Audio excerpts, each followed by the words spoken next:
CM Jagan కు తాకిన గులకరాయి వ్యవహారంపై పిఠాపురం టీడీపీ వినూత్న ప్రచారం చేపట్టింది. పిఠాపురం మాజీ ఎమ్మెల్యే వర్మ ఆధ్వర్యంలో టీడీపీ శ్రేణులు తలకు బ్యాండేజ్లు వేసుకుని తమకు కూడా గులకరాళ్లు దెబ్బలు తగిలాయని వ్యంగ్యంగా ఇంటింటి ప్రచారం చేశారు. రాష్ట్రాన్ని 5 ఏళ్ల పాటు అవినీతి అక్రమాల్లో ముంచేసిన ముఖ్యమంత్రి జగన్ అవన్నీ మర్చిపోయి తనకు గులకరాయి దెబ్బ తగిలిందనే సెంటిమెంట్ తో ఓట్లు అడుగుతున్నారని వర్మ మండిపడ్డారు.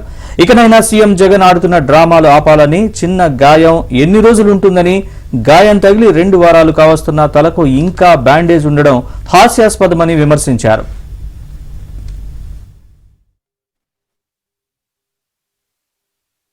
నాకు దెబ్బ తగిలింది కాబట్టి, గులకరాయి చిన్న రాయితో పెద్ద దెబ్బ తగిలింది కాబట్టి చూడండి ఎలా తగిలిందో. మీరందరూ కూడా వైఎస్ఆర్సీపీకి ఓటు వేయాలని చెప్పి జగన్మోహన్ రెడ్డి గారు అడుగుతున్నారు. కంటికి దెబ్బ తగిలింది పాపం. అసలు ఆ ప్లాస్టరే తీయలేకపోతున్నారు. అంత చాలా అంటే చాలా ఇంత లోతు భారీగా దిగిపోయింది. ఇది ఆయన తీయలేకపోతున్నారు. అని చేత అమరావతిని ముంచేసానన్నారు, పోలవరాన్ని ముంచేనని ఒప్పుకున్నారు.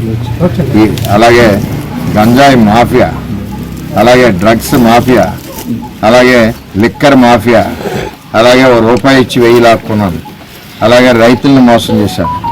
ఇవన్నీ కూడా మీరు మనసులో పెట్టుకోకూడదు.